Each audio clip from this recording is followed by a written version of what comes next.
Bwana, hivyo ndivyo ambavyo dakika 90 zimetamatika. Benjamin Mkapa, klabu ya Wekunda Msimbazi Simba imekubali kipigo chembamba cha mabao 2-0. Inaitwa tuliza boli unga robo. Hivyo ndivyo ambavyo Azam FC pia wameibuka na ushindi mzuri kweli kweli. Mwalimu Ibenge ameonyesha kwamba ni kocha mkubwa barani Afrika. Palipokuwa na 2 Azam FC, palipokuwa na 0 ni Wekunda Msimbazi Simba. Karibu sasa tuzungumze naye Dominic Salamba ili upate uchambuzi mzuri baada ya dakika 90 kutamatika. Dominic Salamba, uko vizuri bro? Ni bwana, niko vizuri bro. Uzima upo na wala haulalamiki? Uzima upo, silalamiki, na mshukuru Mwenyezi Mungu.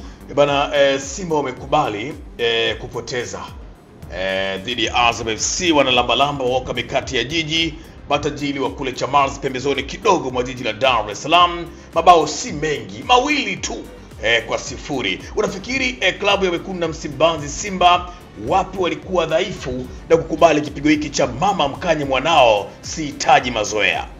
Binafsi sio matokeo ya kushangaza kwa upande wangu, kwa sababu nakumbuka nimefanya uchambuzi katika siku za karibuni, yes, kufanya analyst ya hii mechi.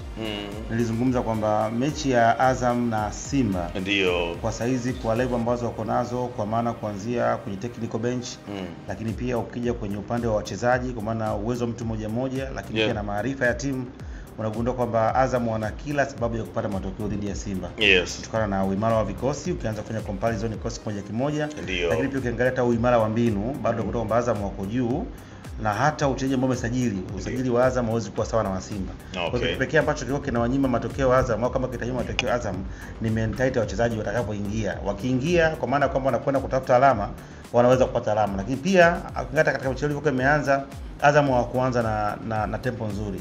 Walianza wakiwa wako chini, hatukuona wakikimbia sehemu kubwa ya kiwanja. Hatukuona kama watu ambao walikuwa wana focus ya kutaka matokeo. Walikuwa wanafanya makosa mengi sana. Unaweza kuona mtu kama Zidane Sereli katika eneo lake kule mbele kushoto na kulia. Ukimwangalia mtu kama Idinado kabla ya goli ambacho anakifanya, ukiangalia kasi ya Faisal, ukimwangalia kuna beki wao yule Yoro Diaby, walikuwa na makosa mengi ambayo kama Simba wangekuwa wana nafasi, wana watu ambao wana utulivu na umakini, maana Simba angeweza kupata magoli mengi kipindi cha kwanza, kwa sababu Azam walikuwa wanafanya makosa mengi. Move nyingi ambazo itakiwa waweze kwenda ndio walikuwa wanaziwa wenyewe. Angalia mipira mingapi ambayo Dinado alikuwa na delay kabla kwenda mbele. Angalia mipira mingapi Dinado alikuwa anaipoteza na kuruhusu kushambuliwa. The same to Faisal, the same to Zidane. Lakini bahati mbaya ni kwamba Simba wamekuwa wana wachezaji ambao nasema kila siku wachezaji wa kawaida. Yaani hawana big player ambao wanaweza wakatumia moment ndogo kutoa matokeo. Sababu kuna nafasi nyingi ambazo alizipata mtu kama Mutale. Kama unakuwa na mtu kama Pakome, unakuwa na mtu kama huyu ambao ananiu kwa upande wao Kitambala bora na watu wengine, anakuadhibu. Lakini alikuwa anaingia, anafika hatua, anakimbia na mpira, anapushi, anaingia, anakosa option, anaanguka, anaacha mpira, ananyang'anywa mpira. Angalia nafasi ambayo alipata Kip Dennis, ilikuwa ni nafasi ya goli. Angalia nafasi ambazo amepata yule na Morris Abraham na wengine wengi. Kwa Simba wanakosa wachezaji ambao wana ukomavu, wachezaji ambao wanaweza kutumia nafasi na wakaweza kuadhibu. Kwa hiyo baadaye mwalimu Ibenge anakuja kunufaika na ubora na ukomavu wa kimbinu. Hii mechi kwa ujumla wake imeamuliwa na ubora wa makocha. Ukiangalia ilifika hatua Matola akawa amekosa second option, akawa amekosa njia nyingine ya kuweza kushambulia. Kwa sababu ukiangalia muda mwingi wa mchezo alikuwa anacheza na walinzi watatu, na sehemu kubwa akawa amepeleka kuweza kushambulia kupitia kwenye flanks. Kwa hiyo alikuwa anaacha nafasi kubwa kwa maana kwenye defense. Unapokuwa na walinzi watatu, maana yake hakikisha kwamba panakuwa pana mazingira magumu ya kuweza mpira kuvuka katikati kuja kwenye eneo lako. Kwa hiyo kufanya mwalimu Benge alimuingiza Kaminko, mtu ambaye anaweza kupiga pasi za macho, akavunja mistari miwili, akamuingiza Saaduni kule mbele, na akajua kwamba upande wa kulia wa Simba ambao ndio upande ambao walikuwa wachache Malika Pombe, ndio upande ambao Simba wanautumia kushambulia, ndio maana kwa mwongeza Kip Dennis. Kwa hiyo wanakwenda kushambulia watu wanne, lakini uwiano wao kati ya kushambulia na kushambuliwa ni mdogo. Kwa hiyo akajua nikimuingiza Kaminko ambaye ana kitu cha ziada ukompea na mtu kama ambao alikuwa naye yule Kanuti. Kanuti ni mzuri kwenye kukaba, lakini ana jicho la kuona na kupiga through ball. Kwa hiyo nimuingize mtu ambaye anaweza kwenda kuvunja mstari katikati, akawapita walinzi wa viungo wa Simba na kuweza kushambulia. Lakini pia nipate kiungo ambaye atakuwa na kasi na anaingia ndani kushambulia kupitia mguu wa kushoto. Na kweli akafanikiwa, anaingia Saduni. Baada ya kuingia Kaminko, Azam wakawa wamedominate eneo la kati, sio kwenye swala kukaba, isipokuwa Kaminko ana uwezo wa kupiga pasi ambayo inavuka mstari miwili mpaka mstari mitatu. Angalia goli la kwanza ambalo Azam walifunga ni makosa.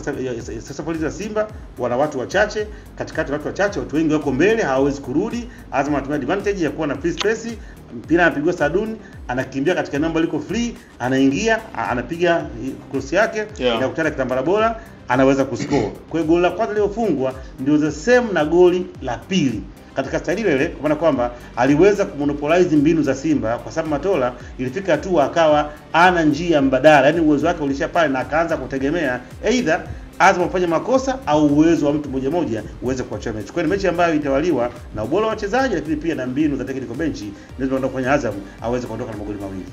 Bwana wewe, ni ubora wa wachezaji ndio ambao umekwenda kuamua mchezo, lakini technical bench pia limecheza kwa nafasi kubwa kweli kweli kuhakikisha kwamba wanapata matokeo mazuri ya ushindi kwa Azam FC. Wana lamba waka mikati ya jiji matajiri wa pale Chamazi, pembezoni kidogo mwa jiji la Dar es Salaam, Tanzania. Hivyo ndivyo ambavyo Azam FC wameibuka kibabe kweli kweli. Salamba, kuna namna yoyote ile unaweza kumlaumu mwalimu Suleiman Matola, labda mbinu zake, uwezo wake, ama chochote ambacho kimesababisha mchezo huu kupotezwa kwa asilimia kubwa? Lawama zinamhusu? Anahusika na lawama kwa sababu siku zote mechi kubwa, mechi ambazo zinakuwa zina intention kubwa kiwanjani, mechi ambazo ni ngumu kupata nafasi, mara nyingi zinakuwa zinaamuliwa na ubora wa walimu. Okay. Sasa mwalimu aweze kuona kitu ziada. Ukiangalia Simba toka wameanza dakika ya kwanza mpaka dakika 90, wameingia na the same play ya kucheza.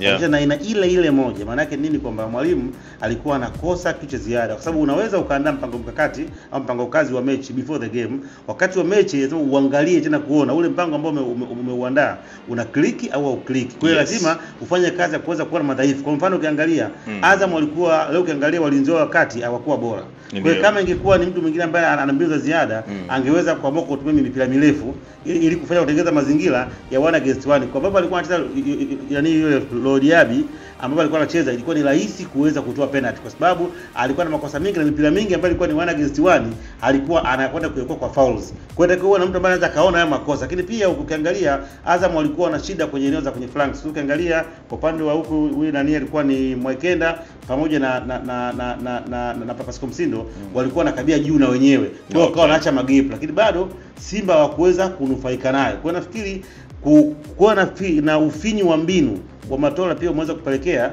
Azam wanufaike, na Ibenge aliona hiyo fursa. Ndio maana ya kuwa na mwalimu mkubwa. Ibenge ni kocha mkubwa, aliweza kugundua na akajua ni muingiza nani katika eneo gani, ataweza kwenda kufanya kitu gani, na akagundua kwamba Simba kadri muda unazidi kwenda wanatabia kuchoka. Simba first half wanakuwa na kasi, cha pili uwezo wako kama unapungua na umakini unapungua, ndio akaamua kuingiza watu wenye kasi, aingize kiungo ambaye atakuwa anaweza kwenda kugonga, lakini pia apige pasi, lakini atafute mtu ambaye anaweza kufunga tena. Ndio maana ameweza kusukuma mpira Saduni umbali wa mita karibia 15 akiwa yuko peke yake. Kwa maana idadi ya Simba ilikuwa ni ndogo kuanzia kwenye ulinzi mpaka sehemu ya kiungo. Kwa kimsingi wakati mwingine mbinu nazo za kwenda kusaidia. Kwa hiyo pia Matola alikuwa ameishiwa yani mbinu, ila kubwa ambacho kuweza kuathiri ni kukosa wachezaji wenye ubora wale wa juu wa kuweza kuamua, kwa sababu nafasi ambazo Simba zipata, angekuwa na watu wenye quality, Simba angeweza kupata ushindi wa magoli 5 mpaka 6 katika mechi leo. Bwana, hivyo ndivyo ambavyo Suleiman Matola kama kocha wa klabu hiyo ya Wekundu Msimbazi Simba, Dominic Salamba, anakwenda kukosoa japo kidogo madhaifu ambayo ameionyesha kwenye mchezo wa leo na mwalimu wa Azam FC kwa maana Florent Ibenge kuonyesha ukubwa wake na kumwadhibu mwalimu Matola wa klabu hiyo ya Wekundu Msimbazi Simba. Kunani tena Simba maana ni hatari kweli kweli, ukiachana na ule mchezo wa kimataifa kwenye ligi tena na kwenda kudondokea pua. Shughuli ni nzito kweli kweli kwenye hizi 90 ambazo tumezishuhudia za kivumbi na jasho kweli kweli. Unafikiri nani man of the match kwenye huu mchezo? Mimi ukiniambia man of the match katika mechi ya leo hii nitamzungumzia Saduni. Okay. Kwa sababu ndio game changer. Alikaa nje akaweza kuangalia makosa yako wapi, lakini pia utulivu wake na uwezo kuweza kufanya dribbling kwa muda mrefu, lakini kupiga pasi zenye macho. Na kama angekuwa na umakini kidogo angeongeza, pengine angeweza kuwapatia assist 2 na magoli mengine mawili kufunga yeye mwenyewe. Ila kuna wakati sio kile ambacho kinakifanya kinaweza kwenda kutimia. Mimi binafsi ni miongoni mwa vijana ambaye ameingia na kwenda kuifanyia kazi yale maelekezo ambayo amepewa na mwalimu wake. Na Simba hizi weakness ambazo anaonyesha ndio uwezi kuona wakicheza na JKT wala Dodoma Jiji, kwa sababu wanakuwa kukutana na timu za China. Kile wewe unaweza kuona kwamba Simba bado hawana balance. timu yao iko open katika maeneo yote. Okay. Ukiwashambulia, ukiwapush wanashambulia. Lakini pia unaweza kuona kwamba bado hawana watu ambao wamekamilika kimaamuzi kwa maana ya ukomavu. Timu yao ina vijana wengi wadogo ambao most of the times wanakuwa na riski, hawezi kupatia end product iliyokuwa bora. Kwa hiyo wana mapungufu mengi katika maeneo mengi. Just imagine eneo la katikati leo hili ilikuwa na Pwaya, ukiangalia mbele wanakimbia na mipira mingi, lakini mwisho siku inakuwa haina madhara kwa sababu hawana watu ambao wanaweza kufanya ubunifu wa kuweza kugeuza nafasi na kuweza kuwa magoli. Wakati mwingi unaweza kuona leo hii mtu kama Mpanzu ndio alikuwa anamtegemea, lakini pia naye alikuwa ana dribble sehemu kubwa na akawa anakosa link up ya wenzake kwa sababu kasi yake ni ya juu kuliko wengine ambao wanakuwa wanampatia. Kwa kimsingi Simba ana ukosefu wa utimamu, lakini pia anakosa quality players, lakini pia kwa upande wa mbinu bado hawako vizuri. Kwa wanatakiwa watafute mwalimu mwingine haraka iwezekanavyo, kwa sababu kwa hii wataadhibiwa sana kwenye maeneo ya mbinu. Huo ndio ukweli. Simba dirisha dogo inatakiwa ingie mawindoni kutafuta kocha na wachezaji. Gaiwa. Bwana, mimi nikushukuru sana Dominic Salamba. Asante sana, lakini naam, nafikiri kuna haja ya kurudi katika misingi ya mpira. Okay.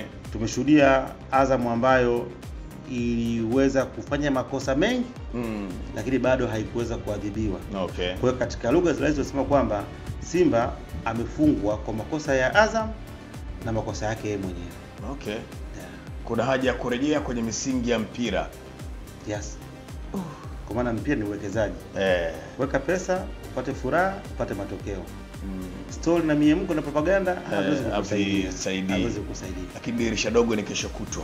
Dirisha dogo kesho kutwa, lakini je, kwa aina ya kikosi ambacho wanacho, ujue ubaya wa dirisha dogo ni kitu kimoja. Dirisha dogo ni dirisha ambalo huwezi kupata dhahabu sokoni kabisa, kwa sababu watu wapo katika mashindano.